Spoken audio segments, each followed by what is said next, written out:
మాదక ద్రవ్యాల నిర్మూలనకు కఠిన చర్యలు. కమిషనరేట్ వ్యాప్తంగా పాన్ షాపులపై పోలీసులు ఏకకాల తనిఖీలు. మాదక ద్రవ్యాలు, నిషేధిత పొగాకు ఉత్పత్తుల విక్రయాలను అరికట్టేందుకు కరీంనగర్ పోలీస్ కమిషనరేట్ ఆధ్వర్యంలో శుక్రవారం కమిషనరేట్ పరిధిలోని అన్ని పోలీస్ స్టేషన్లలో ప్రత్యేక తనిఖీలు నిర్వహించారు. ముఖ్యంగా పాఠశాలలు, కళాశాలలు మరియు విద్యా సంస్థల పరిసరాల్లో ఉన్న పాన్ షాపులను లక్ష్యంగా చేసుకుని పోలీసులు ఏకకాలంలో మెరుపు దాడులు చేపట్టారు.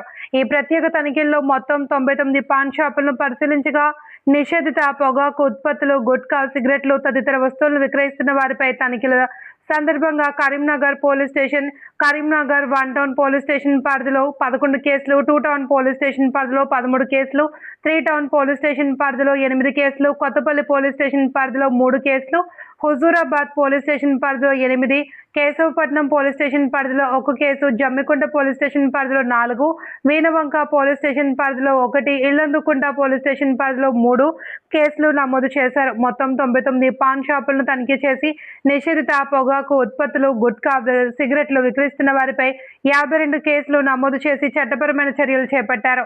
తనిఖీల సందర్భంగా నిషేధిత వస్తువులు స్వాధీనం చేసుకున్నారు.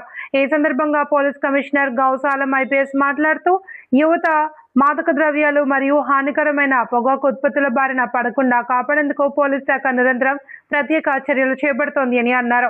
విద్యా సంస్థల పరిసరాల్లో నిషేధిత వస్తువుల విక్రయాన్ని ఎట్టి పరిస్థితుల్లోనూ సహించబోమని హెచ్చరించారు. ఇలాంటి ప్రత్యేక తనిఖీలు భవిష్యత్తులో కూడా కొనసాగుతాయని, నిషేధిత వస్తువుల విక్రయాలు, మాదక ద్రవ్యాల రవాణా మరియు వినియోగంపై సమాచారం ఉంటే ప్రజలు వెంటనే డయల్ 100 ద్వారా పోలీసులకు తెలియజేయాలి అని సిపి గౌసాలం కోరారు.